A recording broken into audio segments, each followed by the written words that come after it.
God bless everyone. We're going through chapter 25 of the book of Proverbs. We're doing verse 20, which is the one that really stood out to me.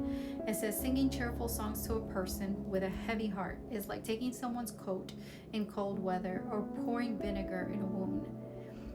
How many of us have been going through a situation, a difficulty, and someone approaches us and says the words that make no sense?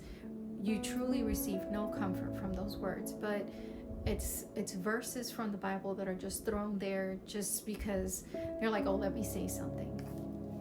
Sometimes the best thing that we can do is sit quiet by the person. Sometimes the best thing that we can do is just comfort them, hold them, hug them, let them know that you're there. But it's not good for us to be able to choose words to comfort someone when God hasn't instructed us to do so. If we truly want to help someone, if we truly want to be there for someone and comfort them, then we need to make sure that we're asking God to guide us so we can then in turn really be able to comfort that person, okay?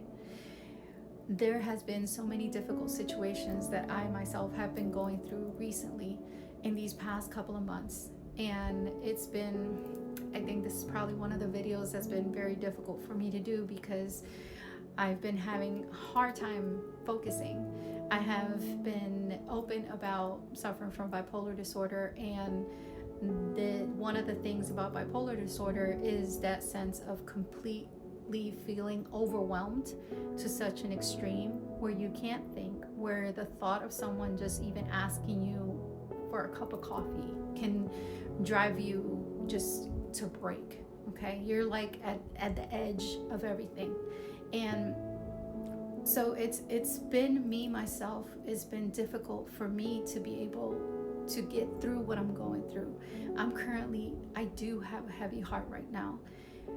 I'm mourning the loss of someone that was very close, very dear to me, impacted my life in such a beautiful, edifying way, such a beautiful testimony to what God had done in his life. And I've been trying to mourn and grieve, and I don't think I've allowed myself, well, I know I haven't really allowed myself to process that grief because I know it just hurts so much. It's like a second father, my spiritual father, and it's so devastating, and it really has torn my heart into pieces.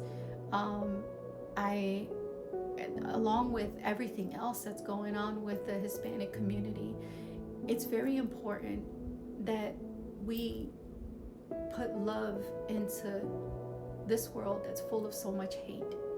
And if we are to comfort people, we're to comfort them with asking God for guidance, for prayer, and even if we can't directly comfort them, Lord, let me pray for them. So if you're looking for a way to be able to help people who are going through difficult situations, who are having a hard time getting through a season of having a heavy heart, then pray. That's the best thing that you can do, is pray for them, pray over them if you have the chance. If you don't, then, and if you do have the chance to be in contact with that person, that you do have a moment to be able to share a word of comfort, make sure that it's guided by God. Make sure that you yourself are receiving from God, so then you can give to the other person to be comforted. Having bipolar disorder is really difficult, and it's a journey, and it's so much emotional awareness that it can make you you get very tired of having to do this over and over again and being so aware of how you're feeling. So I would say, this is probably one of my most difficult videos to be able to make. And so in that sense, and feeling and being in a season of having a heavy heart, let's pray for one another. Let's love on one another. If you have a chance seeing videos, if this is your thing, you love going through social media, if you're getting this moment, share words of encouragement, share words of love, share words that are gonna put joy into someone's heart.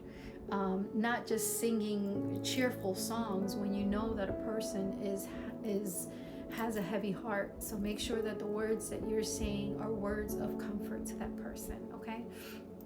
So definitely number one is to pray and ask God for wisdom. And two, there's nothing wrong with putting love into this world that's so bent on hate, okay? God bless everyone. Take care and see you next week for chapter 26 of the book of Proverbs. Keep me in your prayers. Bye.